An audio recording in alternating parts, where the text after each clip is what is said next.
We are going to start solution thermodynamics in this session. So, we will start our discussion with the fundamental property relation, and from there we will introduce this idea of chemical potential and partial molar properties subsequently. So, you see that for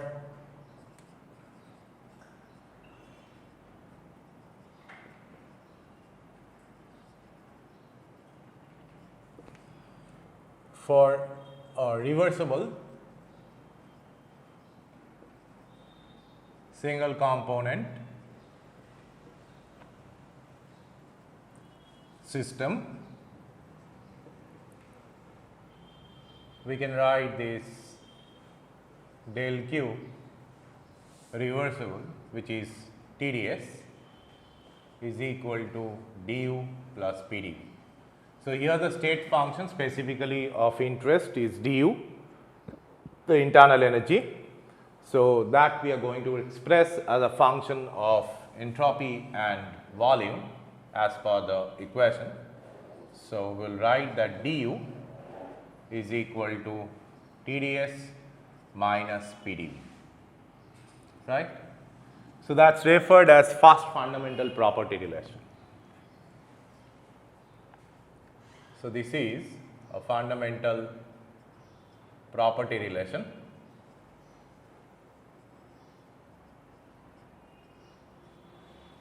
Now, you see that this is also valid for multi-component, however, the system must be a closed system. For closed multi-component system, equation 1 is valid, and we may also write the form of equation in terms of intrinsic variable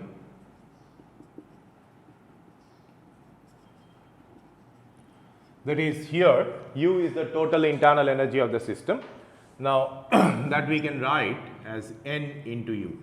Note that this U and this U is different. This is Joule, and here though I am using the same symbol, but whenever there is N is the number of moles. So, this is mole, right. So, exactly this U, capital U here and NU over here are same. I am not using intentionally the small case notations because that is not a conventional one. So, T of dNs minus P of dNv. So, that is 1A, right. Now, here from 1 or 1A we can write that U is a function of S and V. So, S is again not directly measurable quantity, neither is V. So, we have another very well known state variable, that is H. So, how we can get that? Here equation 1 plus d of Pv on both sides. Would it give rise?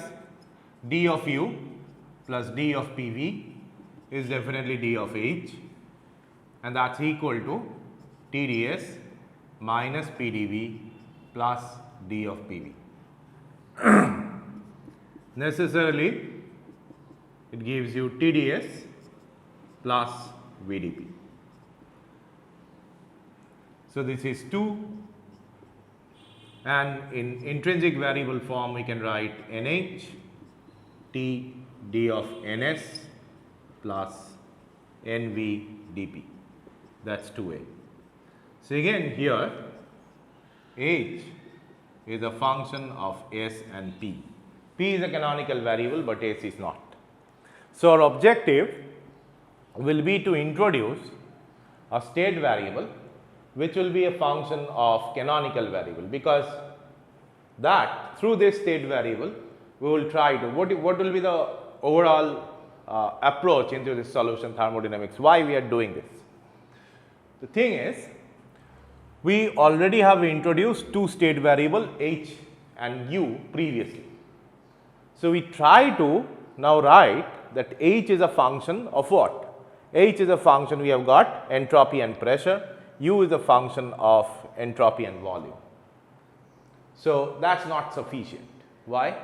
Because entropy cannot be directly measured. So, we will try to introduce something which will be my entry point into this analysis of that system. So, necessarily according to the constraint, that must be a function of pressure and temperature. We may also try in case of pressure and volume function, right. So, we define Helmholtz energy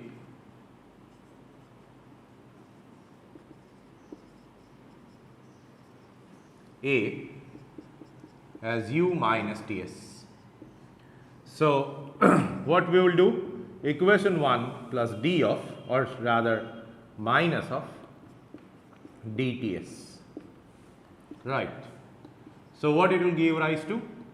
du minus d of Ts dA by definition, and that is equal to Tds minus Pdv minus d of Ts. So, it becomes dA becomes minus of S dt minus of Pdv. So, this is 3, and in intrinsic variable form Na minus of Ns dt minus of P d of Np, 3a. So, we have reached our target to some extent. We have introduced a state variable which is a function of temperature and volume. And finally, still volume is not directly measurable quantity, but it can be easily obtained upon knowing pressure and temperature, right. So, next we will try another form of state function, as you all know, which is Gibbs energy, right, and that is why Gibbs energy is so important, because it is a function of temperature and pressure, right. So, how it is defined? We define Gibbs energy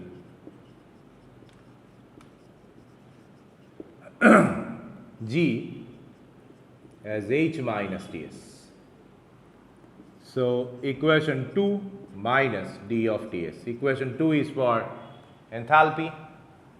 So, dH minus d of Ts is equal to dG is equal to this minus of this plus of Tds plus Vdp minus d of Ts. Necessarily it gives rise to minus of SdT plus Vdp, which is dG, right. So, this is equation 4, and in intrinsic form Ng minus of Ns dt plus Nvdp, 4a. So, here Gibbs energy is a state variable which has been expressed as a function of temperature and pressure. So, we will see later that temperature and pressure, they are primary or canonical variables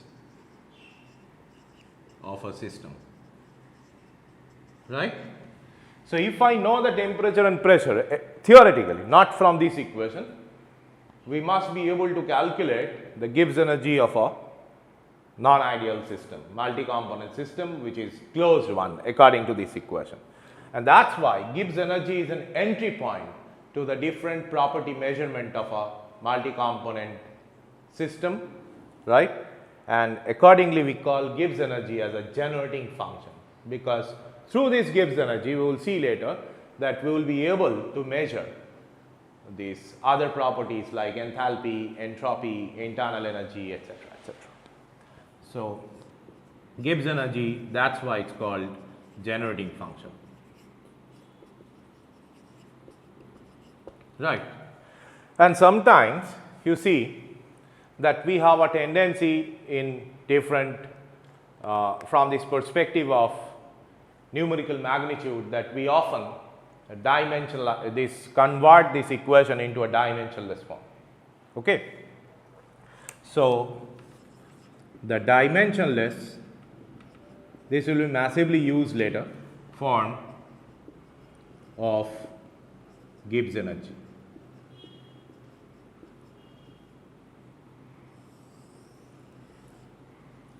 This is G by RT. So, if we go for taking the differential of G by RT, I will get dG by RT minus G by RT squared dt.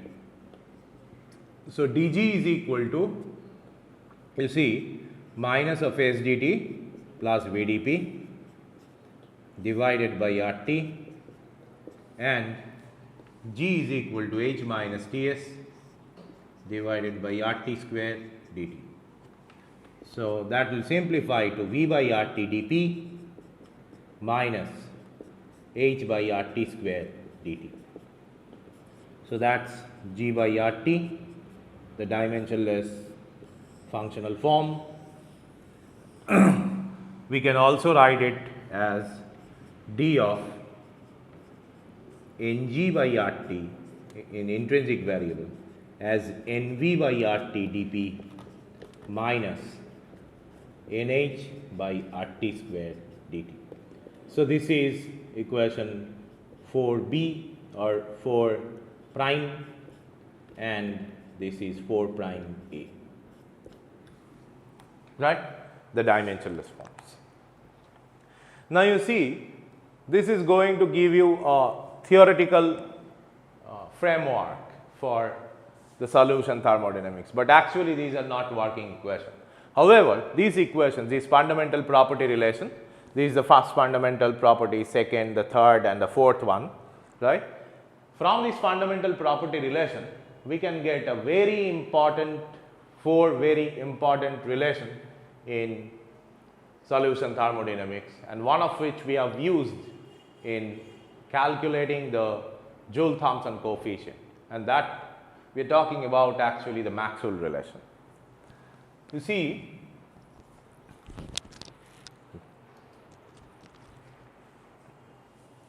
this Maxwell relation evolves from this idea that all state variables are mathematically exact variables, right.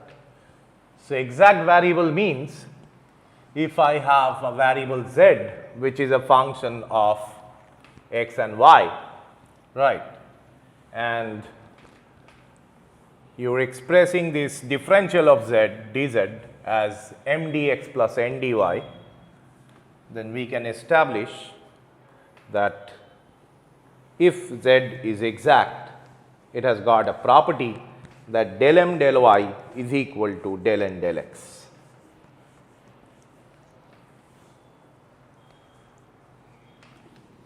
So, the thing is,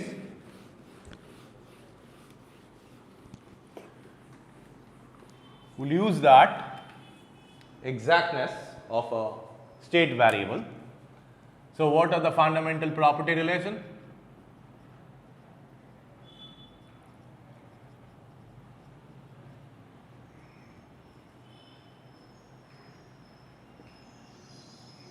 du, I am writing in terms of this extensive variable, du is equal to TdS minus PdV, dH is equal to TdS plus VdP, dA is equal to minus SdT minus PdV, and dG equal to minus SdT plus VdP, right. Now, U, H, A and G are state variables.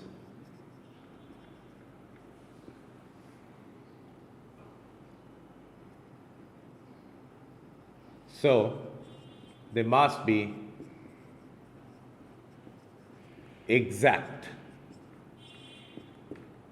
variables, right. Now, again, as you all know, what is exact variable? If z is a function of x and y and dz is equal to mxy dx plus nxy dy. Then if z is exact,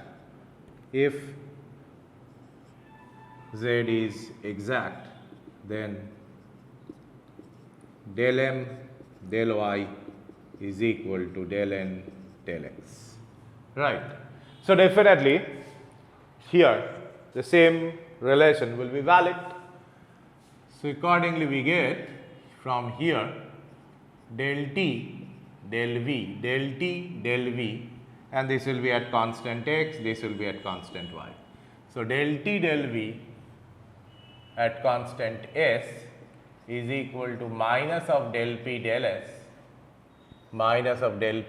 at constant v. From here del t del p at constant s is equal to del v del s at constant p. Right. From here the minus will cancel out and we will get del s del v at constant t. Del s del v at constant t will be equal to del p del t at constant v, and finally from Gibbs energy relation minus of del s del p at constant t will be equal to del v del t at constant p. So these four equalities are partial derivatives. They are called Maxwell relations.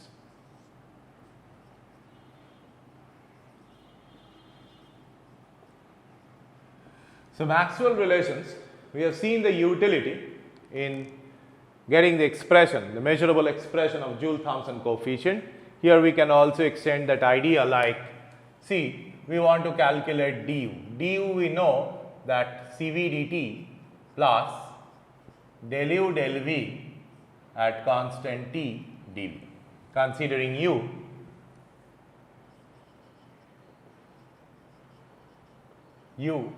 to be a function of t and v. So you see that del u del v, which is not a directly measurable quantity, that we have to reduce to some measurable form. And we know from the first fundamental property that du is equal to TdS minus PdV. Right. Du equal to TdS minus PdV. So del u del v at constant t equal to t del s del v at constant t minus p. Now del s del v at constant t is equal to del p del t at constant v. So using Maxwell relation we can write del p del t at constant v minus p. Therefore we have du is equal to Cv dt plus t into del p del t at constant v, which we can solve from standard gas equations, this del p del t term and we can generate the expression of du. Right. So similarly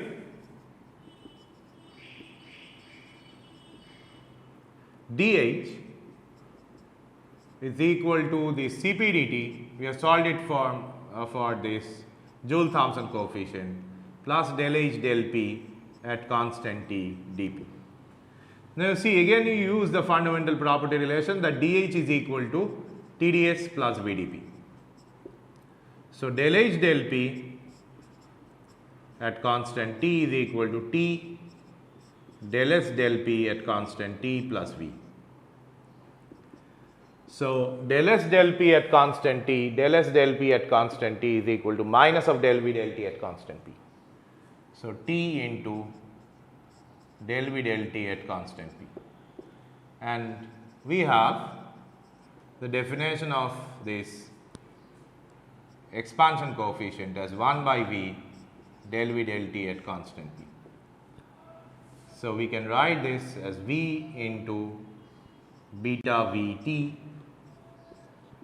So it is V within bracket 1 minus beta T.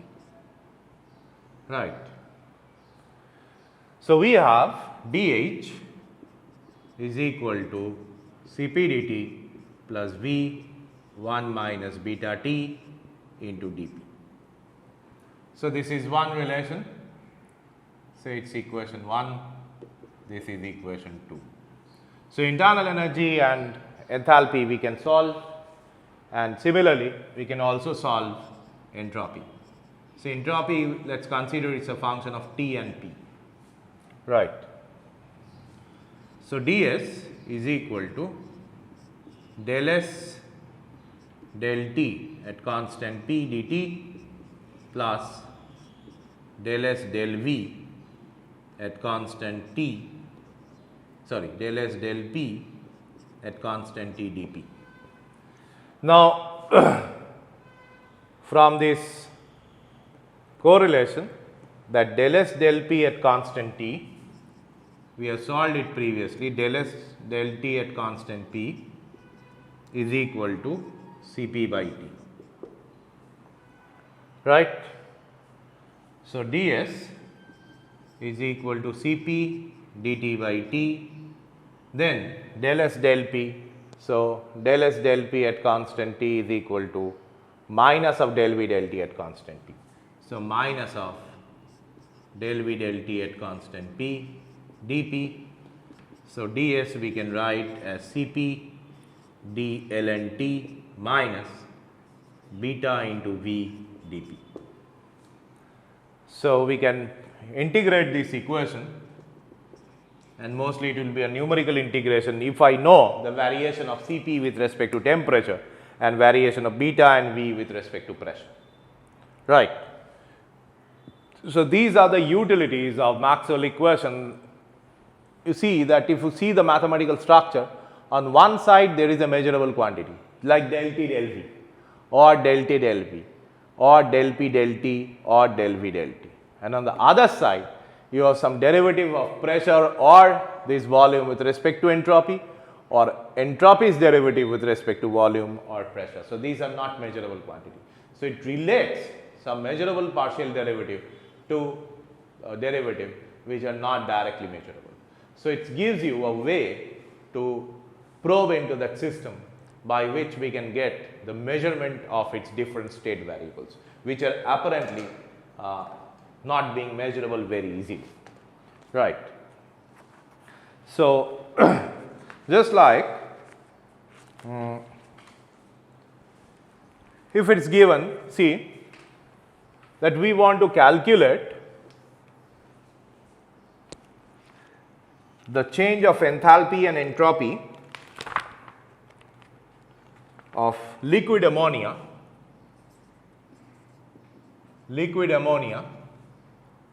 at 270 Kelvin is compressed from pressure 381 kilopascal to 1200 kilopascal, and I want to calculate the change of enthalpy and change of entropy. Right.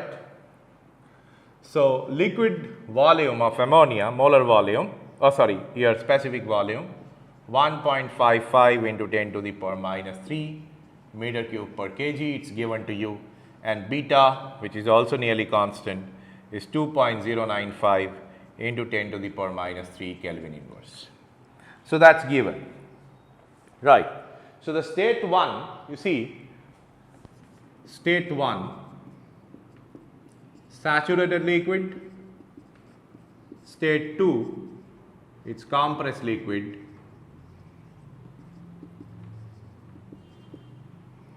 state 2, and the compression is isothermal. Right. And we have to calculate the change of enthalpy and entropy. So you see this delta H we can directly write as temperature remains constant and volume also remains constant, 1 minus beta T into delta P. and delta S we can write as minus of beta into VL into delta P. And if you calculate that simply upon substitution of values, I will get this delta H to be 0.5514 kilojoule per kg and delta S to be minus 2.66 into 10 to the power minus 3 kilojoule per kg Kelvin. Right. So, that is the utility of these equations, and here as it is a liquid state, that is why the problem has been framed in the liquid state, because the volume remains constant, as liquids are highly incompressible state of matter. Okay. So, that is the utility of this Maxwell relation, what we can derive using the 4 fundamental property relation, considering state variables to be exact. So, next we will extend the idea of this fundamental property relation to open system, where we can actually this addition or abstraction of components, right, in varied amount, that is permitted. Okay. So, next topic will be the fundamental property relation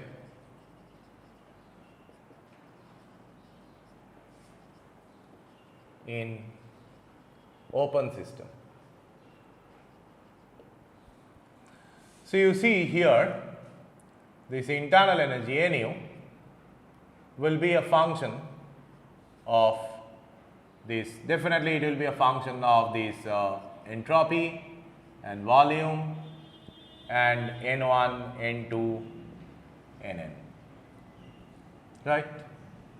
So, you can write this as d of Nu by chain rule del of Nu del of this Ns at constant V Ni d of Ns plus del of Nu del Nv this S Ni d of Nv plus summation I equal to 1 to n, the total number of components capital N, right, del of Nu del Ni at Tp, this SV Nj I not equal to j dni, right. We are taking the derivative one by one. So, you see that as we are keeping this Ni constant, so this is same as closed system, right. And in closed system we have seen that du or d of Nu, what was the relation for closed system? D of Nu is equal to T d of Ns minus P d of Nv. So, obviously this T is the derivative of partial derivative of Nu with respect to Ns, right, at constant volume and N, which is same here for open system as well. So, we write that d of Nu is equal to T d of Ns minus P d of Nv plus summation I equal to 1 to n del of Nu del Ni at S V Nj I not equal to j dni. Similarly, for enthalpy we write that T d of Ns plus Nv dP plus summation I equal to 1 to n del of Nh del Ni at S P Nj I not equal to j dni. For Helmholtz energy, minus of S dt, So, minus of ns dt minus of p d of nv plus I equal to 1 to n del of na del ni at v t nj I not equal to j dni. And finally, for Gibbs energy, d of ng is equal to minus of ns dt plus nv dp plus summation I equal to 1 to n del of ng del ni at p t nj I not equal to j dni. So, there are new 4 terms which are partial derivative with respect to ni for all the different state variables.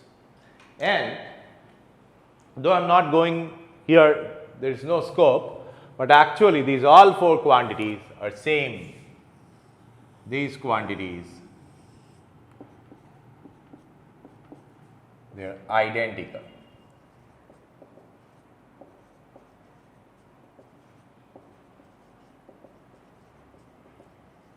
Actually, you can understand that from a point, if I go follow a differential path length, very small path length from a point along 4 pathways. The first pathway is at constant entropy, volume and nj, that is isentropic, isochoric, and you are adding component I into that system, right? And you want to calculate what is the physical significance of this quantity. It is the rate of change of total internal energy of that system, right? Total internal energy of the system per unit molar addition following an isentropic isochoric pathway, right? While all the other components, that the number of moles are kept constant.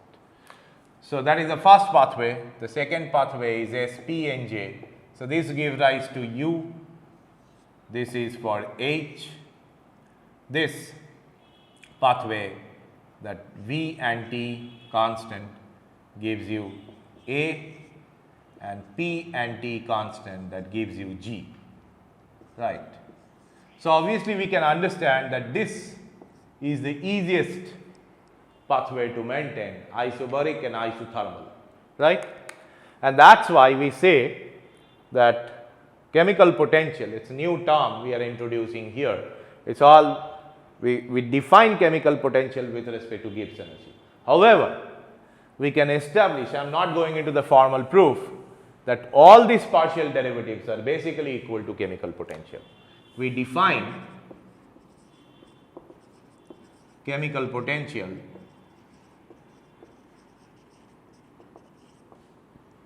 mu I of component I, chemical potential of component I, mu I as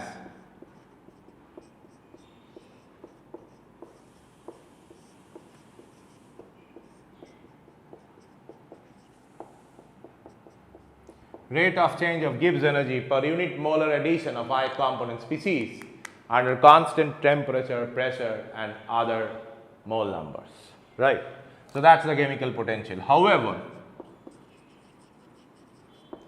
mu I we can also define, it is equal to del of nu del ni at constant SVNJ I not equal to j equal to del of nh del ni at constant SPNJ I not equal to j equal to del of Na del ni at constant VTNJ I not equal to j, and that is also equal to del of Ng del ni at constant TPNJ I not equal to j, right.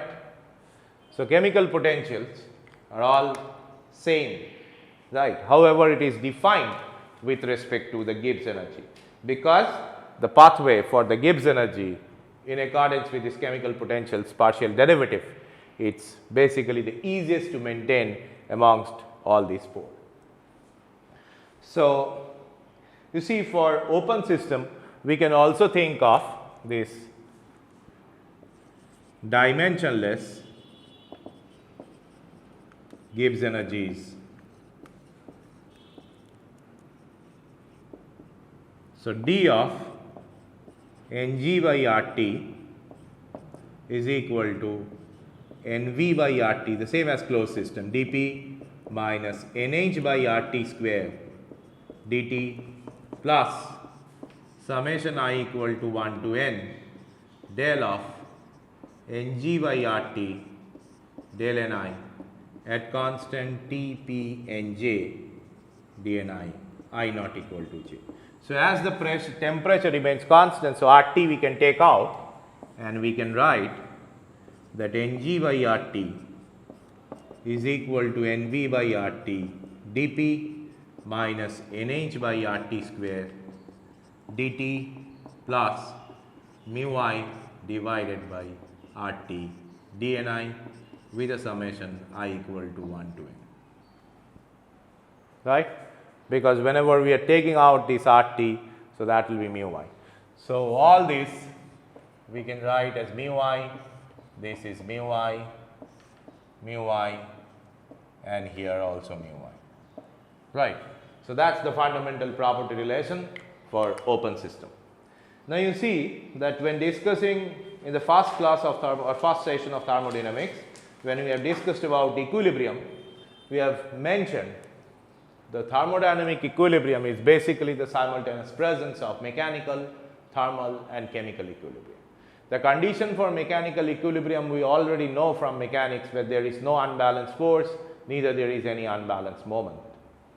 Whereas in thermal equilibrium, there is no internal gradient of temperature inside the system, and the system temperature must be equal to the surrounding temperature. And in case of chemical potential, we have mentioned that chemical potential of all component species must be, or individual component species must be same in all phases, and that is true for all components. That is mu I alpha equal to mu I beta equal to mu I gamma, etc., and that is valid for I equal to 1 to n. But we have not proved it.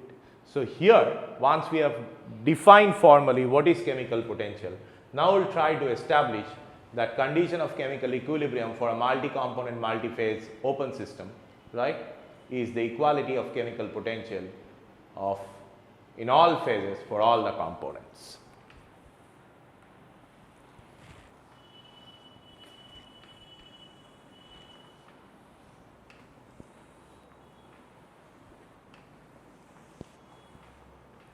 So, this is basically the proof regarding this chemical equilibrium in a multi-component, multi-phase system.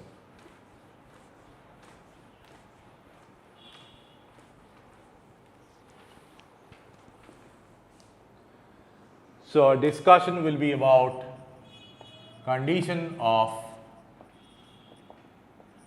chemical equilibrium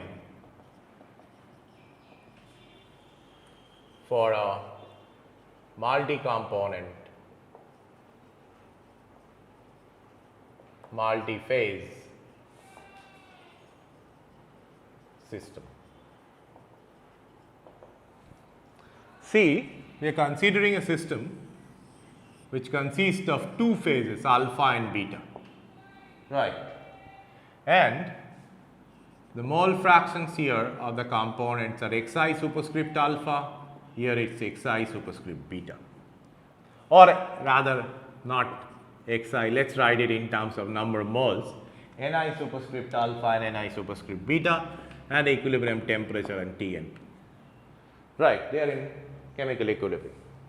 Now, though the overall system, overall it is closed system, however, individual phases are open system. Why? Because even under equilibrium, there will be continuous transfer of the species from alpha to beta and vice versa. So at equilibrium, definitely the number of moles are not going to change. So the transfer of N1 from alpha phase will be the same transfer of N1 from the beta phase in the reverse direction. So basically that balances each other. So for alpha phase, if I write this fundamental property relation for Gibbs energy, d of Ng alpha is equal to Nv alpha, minus of this Ns alpha dt plus Nv alpha dp plus mu I alpha dni alpha, right, and Ng beta minus of Ns beta dt plus Nv beta dp plus here I equal to 1 to n, here also I equal to 1 to n mu I beta dni beta, right. Now you are adding these two and you see that for all other extensive property this Nm alpha plus Nm beta must be equal to Nm total, like for entropy, for volume it is valid, right. So d of upon addition d of Ng total equal to minus of Ns total dt plus Nv total dp plus I equal to 1 to n mu I alpha dni alpha plus mu I beta dni beta, correct. Now you see that we apply the condition here in this equation, we apply the condition of thermodynamic equilibrium and simultaneously the thermal and mechanical equilibrium, right. So the form of the equation after applying these three conditions must give you the condition of chemical equilibrium, because thermodynamic equilibrium is a combination of or collective existence of mechanical, thermal and chemical equilibrium. So on one hand we are applying the condition of thermodynamic equilibrium, on the other hand we are applying the conditions of mechanical thermal equilibrium, they separately, right, in the same equation. So the remaining equation, okay, after substitutions of some values in accordance with the equilibrium condition must give us the condition of chemical equilibrium. So we set this equal to 0. So this is the condition of thermodynamic equilibrium.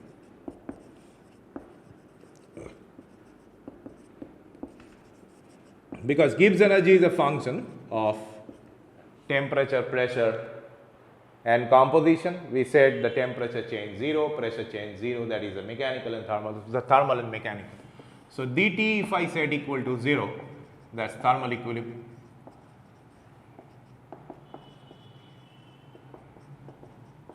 And dp if I set equal to 0, mechanical equilibrium.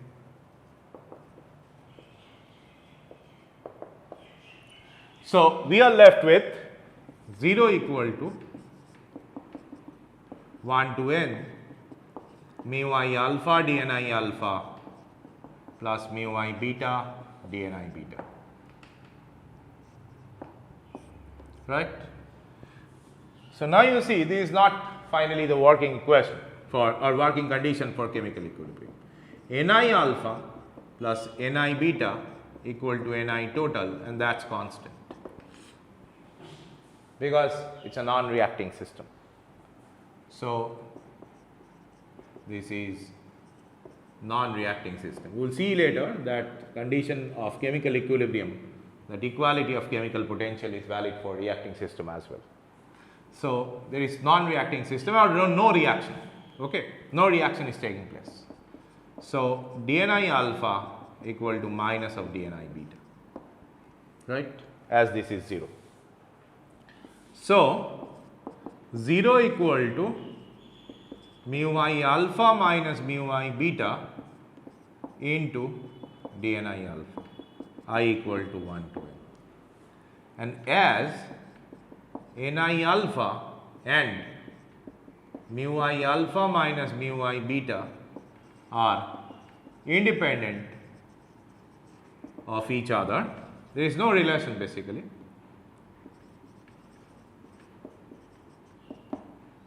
We have mu I alpha equal to mu I beta from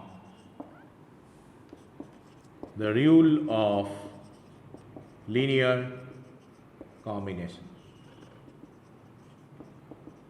So, the outcome is mu I alpha equal to mu I beta, and that is the condition of chemical equilibrium, final condition of chemical equilibrium. So, what we have established for two-phase system alpha and beta, we have this mu I alpha equal to mu I beta, and I is valid for I equal to 1 to n, right. So, for all components. So, if we extend it for more phases, we can also prove that mu I alpha equal to mu I beta, mu I gamma, everything will be the same. Now, before switching to further into the discussion of solution thermodynamics, we have here a topic to be covered, and that is a phase transition. Okay.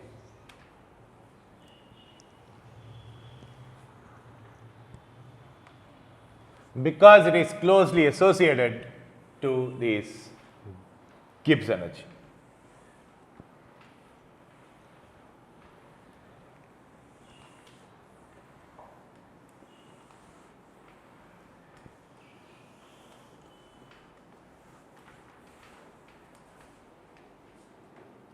So, phase transition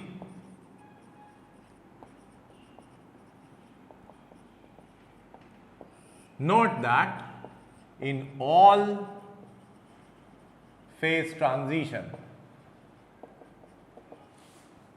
alpha giving rise to beta, right, solid to liquid, liquid solid, liquid vapor, vapor solid, then maybe from magnetic to non-magnetic material as we heat something, the magnetic material over Curie point. So, that is also a phase transition. Glass transition of polymer, it is another example of phase transition. Like a glass transition, there exists some temperature at which even the flexible polymer behaves like a glassy substance. That is called glass transition, and at that specific point there is a huge reduction of the free volumes. Free volumes means the volume available in the polymer between the chains. So, as the free volume is high, so this polymer will behave like a rubber, it is highly flexible, right. However, whenever the free volume reduces abruptly at a specific point, what will happen? It will behave like a glass, right. It will not be flexible at all. Like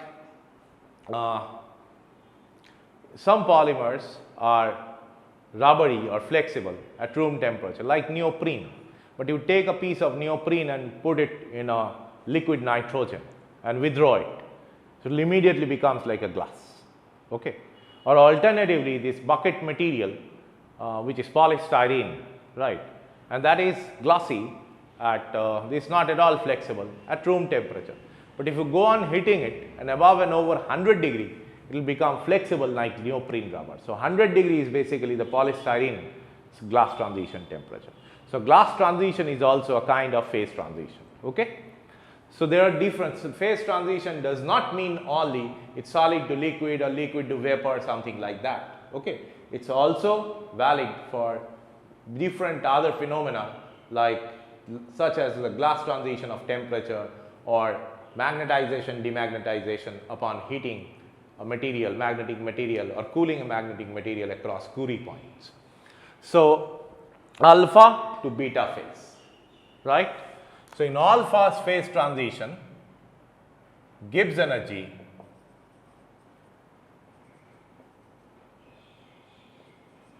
remain unchanged.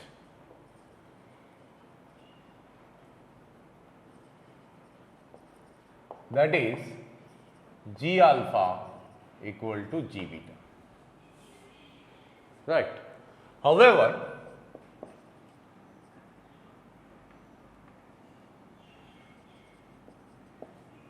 the derivative of Gibbs energy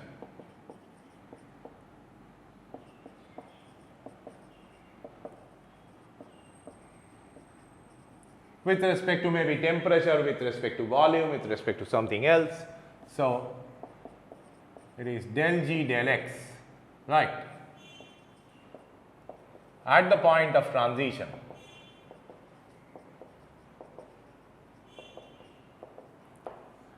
Derivatives, so it is M may be 1, 2, anything else. At the point of transition undergo a change.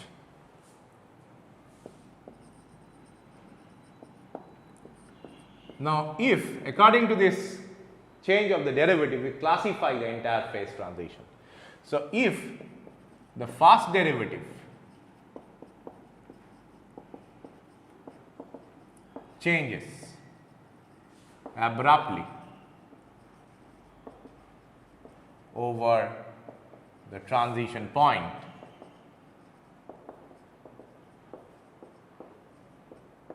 it is called first order phase transition. So, first derivative of the Gibbs energy is discontinuous. So, it is called first order phase transition.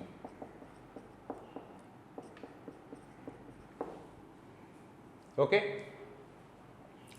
So, you see here this del G alpha, this we can write del P at transition, del G alpha del P at constant temperature, right, is not equal to del G beta del P at constant temperature. And what is that? V alpha is not equal to V beta, right. The volume abruptly changes. So, typical example, volume is the first order derivative of Gibbs energy. So, typical example, as you can understand, it is a solid to liquid, liquid to vapor, and the reverse, solid to vapor, etc.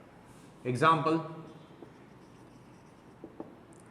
solid to liquid, liquid to vapor, solid to vapor. The standard phase transition. So, they are all first order phase transition. And for this first order phase transition, the Gibbs energy versus this specific variable here, its pressure, right. So, we can plot it with respect to pressure, we can plot it with respect to temperature, anything.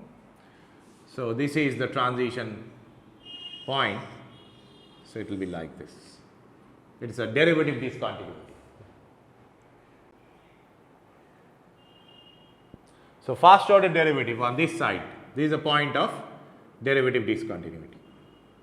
So, at this point, this is alpha phase, this is beta phase. So, del G alpha del P at constant T is not equal to del G beta del P at constant temperature. So, if the second or higher order derivatives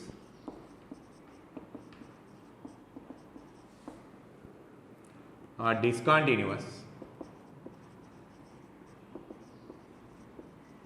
at the point of transition, discontinuous at the point of transition, it is referred as second or higher order phase transition.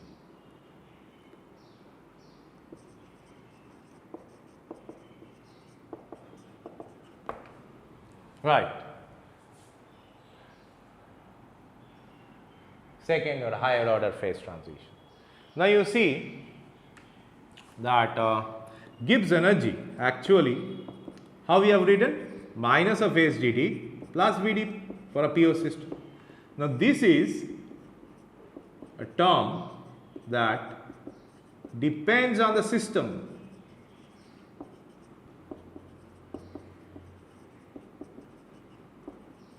We study, right. So, this is typically true for a pressure volume system. However, if it is if our system is a surface where there is no specific roll up pressure, the term will change. So, the thing is, this is a subjective term, sorry, this is dt. However, thermal state is everywhere important. So, minus and entropy is a universal property. So, SDT is a universal term, minus of SDT. This VDP term is subjective term. So, we can actually generalize it, this expression of Gibbs energy, as dg is equal to minus of SDT plus summation x dy. Right. Now, if a film or if anything has got pressure volume relation, at the same time it has got some magnetic property relation, at the same time it has got some surface active relation. So, all these terms are to be added up, right. So, for surface film, how we can write? We can write this dg is equal to minus of sdt plus sigma dA, where sigma is the interfacial tension. Remember the definition of this interfacial tension. I have mentioned in fluid mechanics that it is the change of Gibbs energy per unit increase of this interfacial area at constant temperature, right. So, this is sigma dA. So, for magnetic material which you are magnetizing and demagnetizing in the presence of external magnetic field, right. So, dg is equal to minus of sdt plus mdh. So, this dh is the intensity of field and m is the magnetic moment, right. So, let us think heating, the second order phase transitions example, heating of a magnetic material or rather this let's say it is a ferromagnetic material, but initially it has got no magnetic property. We have placed it in a magnetic field. So, what will happen? The molecular magnet will orient itself in a specific direction and finally it will become a magnet by itself, right. So, for a specific field strength. So, there is a phase transition, okay. There will be a phase transition. However, the total magnetic moment remains the same. The total magnetic moment, because the number of molecular magnets, whether it is magnetized state or demagnetized state, remains the same. So, we can write that G alpha equal to G beta, phase change in the course of magnetization and demagnetization.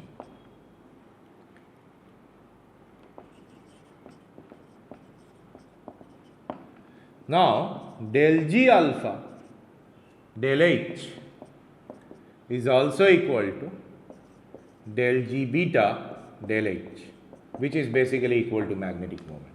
However, the second derivative del G alpha del H, which is del M del H for alpha phase, is not equal to del M beta del H, and that is basically magnetic susceptibility. The susceptibility of a magnetized material and a demagnetized material, they are different, though the total magnetic moments remain same, right. The alternative example may be the glass transition of a polymeric material. right? It's a glass transition of polymeric material. Now you see that dg here we are writing as minus of s dt plus vdp, and here it is heating. Okay, vdp term is not important, there may be some other terms also, we are not considering that. So you see that del g del t for alpha is minus of s, and that's equal to del g beta del t. Now del g alpha del t, del square g alpha del t square is minus of del s alpha del t, right, and which will not be equal to minus of del s beta del t. Now del s alpha del t at constant this pressure, if we write that constant pressure condition as well,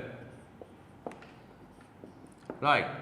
So this is minus of Cp alpha by T is not equal to minus of Cp beta by T, and T at the transition point remains the same. So we can say the specific heat will abruptly change.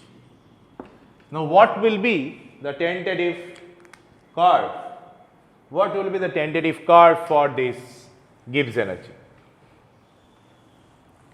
You see that here Gibbs energy with respect to temperature, there is a transition point. This may be same, it's continuous, its derivative is also continuous, right. The entropy, which is the first order derivative, following the same. So this is G, this is S. The scales are different. This is not with respect to the same scale. However, it will undergo the sharp change. But if I take the derivative of S with respect to T, it will be discontinuous in these two phases. So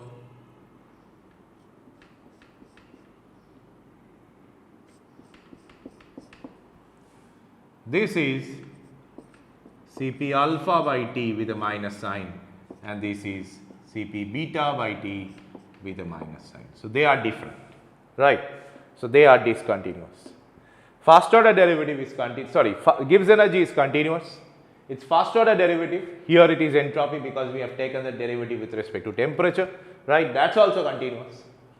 But the derivative of entropy, okay, with respect to temperature, which is Cp by T, that is discontinuous, which evidently means that the specific heat is going to change. So that's the difference between the first order and the second order phase transition, second or higher order phase transition. So as far as our syllabus is concerned, we will focus on the deterministic equation of the pressure and temperature for first order phase transition.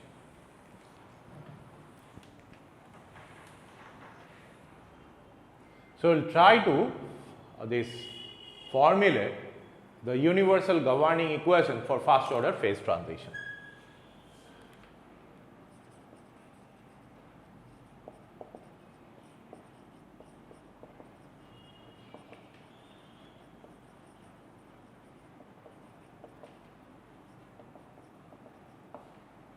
That is, it will basically provide you a relation between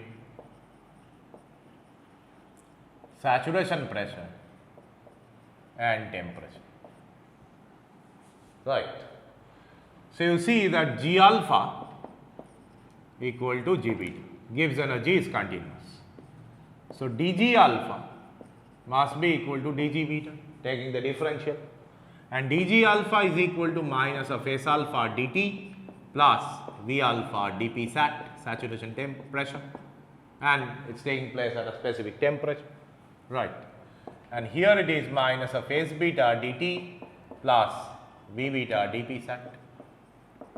So this V beta minus V alpha, if we switch to this side, dP sat is equal to S beta minus S alpha dt.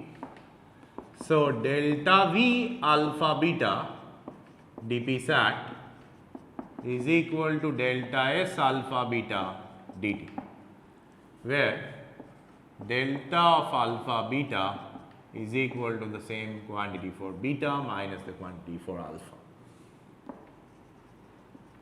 right? So, dp sat dt is equal to delta S alpha beta by delta V alpha beta, and from the entropy change calculation during phase transition, we know the change of entropy over phase transition is change of enthalpy, that is the latent heat associated latent heat divided by temperature. So, delta H alpha beta divided by T into delta V alpha beta. So, our equation becomes dp sat dt is equal to delta H alpha beta divided by T into delta V alpha beta. So, this is the universal equation for first order phase transition, everywhere valid, and that equation is called Clapeyron equation.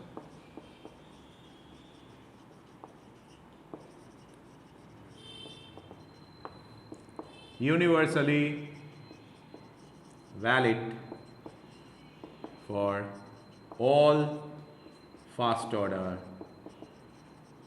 phase transition. That is for solid to liquid, for solid to vapor, the liquid to vapor, everywhere this equation is universally valid for any point in the phase space. Okay? However, for liquid to vapor phase transition, right, we may assume or we may consider, number one, the vapor phase to be ideal gas, right. Second, volume of the vapor, specific volume, molar volume, whatever, is much larger than the volume of liquid. This is quite okay. Third, delta H LV remains unchanged with change in temperature. So, this is the most questionable assumption, right. Anyway, so with this, if I proceed, what will be the simplification we can achieve over this Clapeyron equation? So, dp sat dt is equal to delta H LV. It is only valid for liquid to vapor transition and vapor liquid, obviously in the reverse, LV. So, this is delta H LV divided by T into VV only, because this is equal to VV minus VL. As VV is much higher than VL, we have delta VLV is close to VV. Right. Now, again, this is an ideal gas. So, VV equal to RT by P. So, delta H LV T RT by P sat. So, delta H LV RT square P sat. So, obviously, dp sat dt or dp sat by P sat is equal to by dt delta H LV by RT square. So, we can further write that as d ln P sat, because dx by x equal to d ln x, and dt by t square is equal to delta H LV by R, right. Now, this we can further write as minus of d of 1 by t, because minus d of 1 by t is equal to dt by t square. So, we can write this d ln P sat d of 1 by t equal to minus of delta H LV by R. So, this equation in differential form is Clausius Clapeyron equation for phase change. Then if you integrate, what you will get? ln of P2 sat by P1 sat equal to delta H LV by R 1 by integration of d of 1 by t equal to 1 by t. However, there is a minus sign. So, 1 by T1 minus 1 by T2. This is the integrated form of Clausius-Clapeyron equation. Right?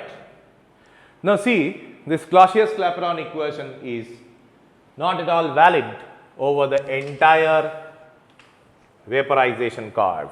Why? Because, however, Clapeyron equation is valid.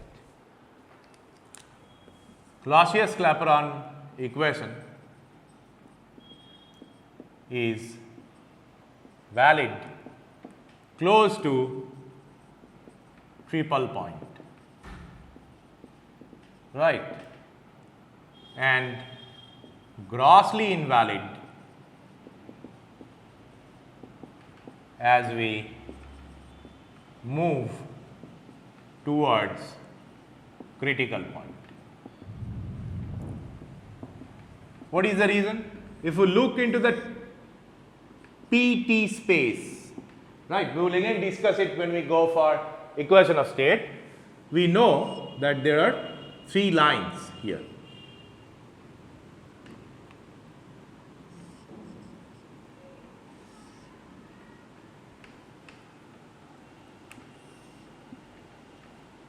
Right, this is sublimation curve, this one is fusion curve, and this is vaporization curve. This is the very well known critical temperature, right, and technically this region is fluid region. Okay. So, this is vapor, this is liquid, here it is solid. So, solid vapor boundary line sublimation curve, solid liquid boundary line fusion curve, solid vapor boundary line, liquid vapor boundary line is the vaporization curve. At this point, definitely where the 3 phases coexist is a triple point, and here it is the critical point. So, at critical point delta H LV is 0 because there is no distinction between the liquid and vapor, whereas at triple point that delta H LV is maximum. So, delta H LV progressively decreases as we move from triple point to critical point. And what was the assumption of Clausius-Clapeyron? That delta H LV remains constant. So, we can think that over this region, over this small region of this vaporization line, actually the Clausius-Clapeyron equation can predict properly this curve, but as we move far and far from the triple point, the Clausius-Clapeyron predicted vaporization curve will diverge out from the actual vaporization curve because the delta H LV start changing progressively. Okay? So, and you see this is one of the very interesting point to note, and that's why in reality, though it has got some theoretical importance, but in real life we don't use Clausius-Clapeyron equation, as CC equation is correct over a narrow domain close to triple point. We don't use it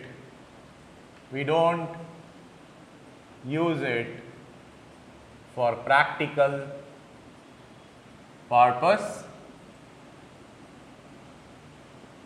Instead, we use the empirical Athua's equation.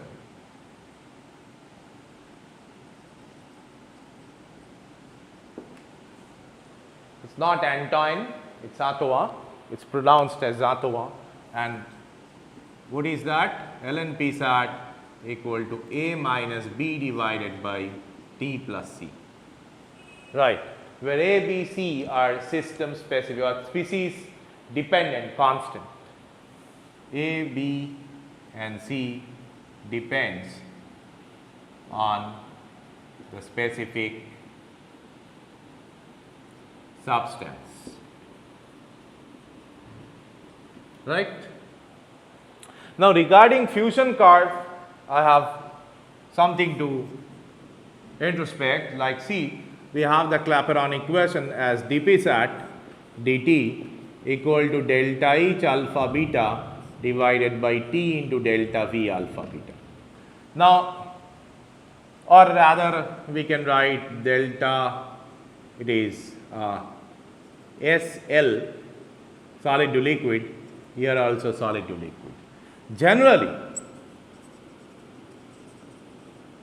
VL is higher than VV.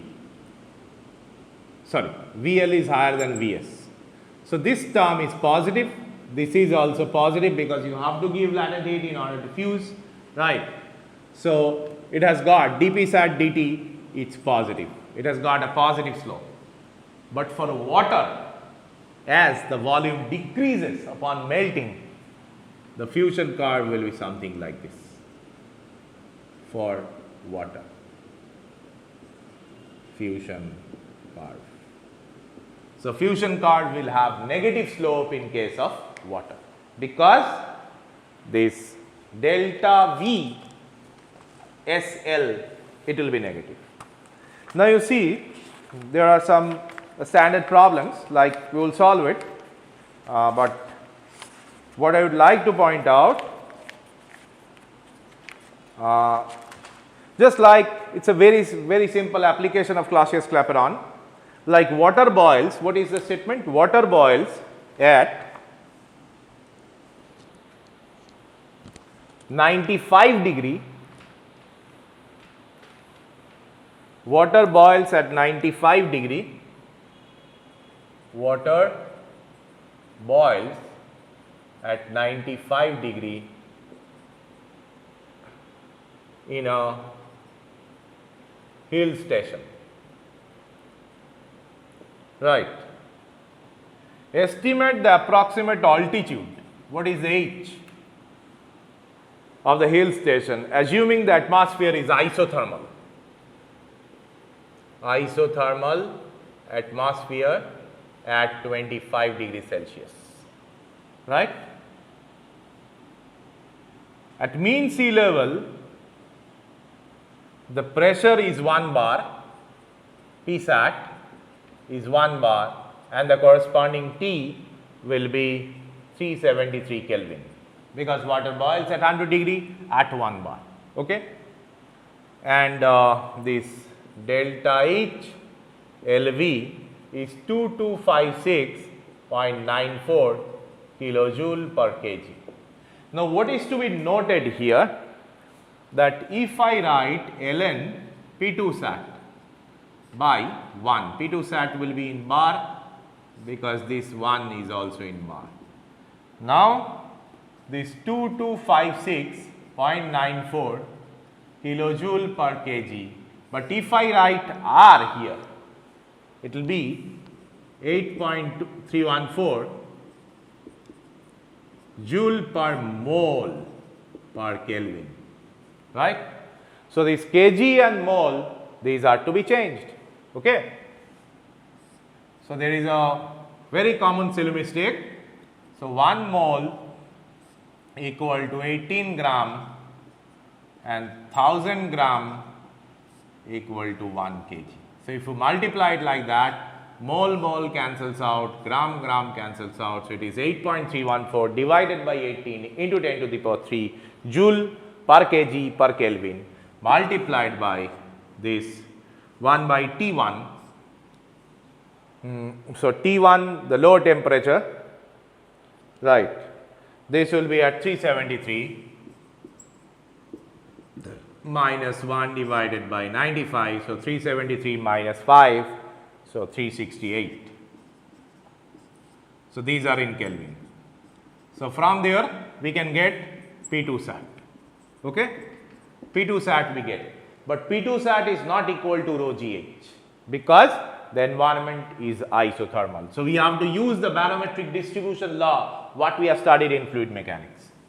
So P is equal to this again I don't remember the equation. So dP is equal to this rho G dH, right, and rho is equal to Pm by RT considering the ideal gas into G into dH, and we have this so minus of dP because in the upward direction the pressure decreases, right. So P by P naught is the atmospheric pressure, is equal to exponential of minus of mg by RT into H, right. So that equation is to be used. So P here is basically P2 sat, P naught is P atmosphere at the sea level, and molecular weight G RT. So here again you have to check the units properly such that the overall this mgh by RT is dimensionless. Okay. So because the molecular weight there is a mole 18 gram per mole, right, or that is to be converted to kg and all. So do it with checking the dimension, and from there you will get the answer. Thank you. So in the next session we are going to start about this concept or discuss about the concept of fugacity, but before that we will discuss about this Gibbs theorem.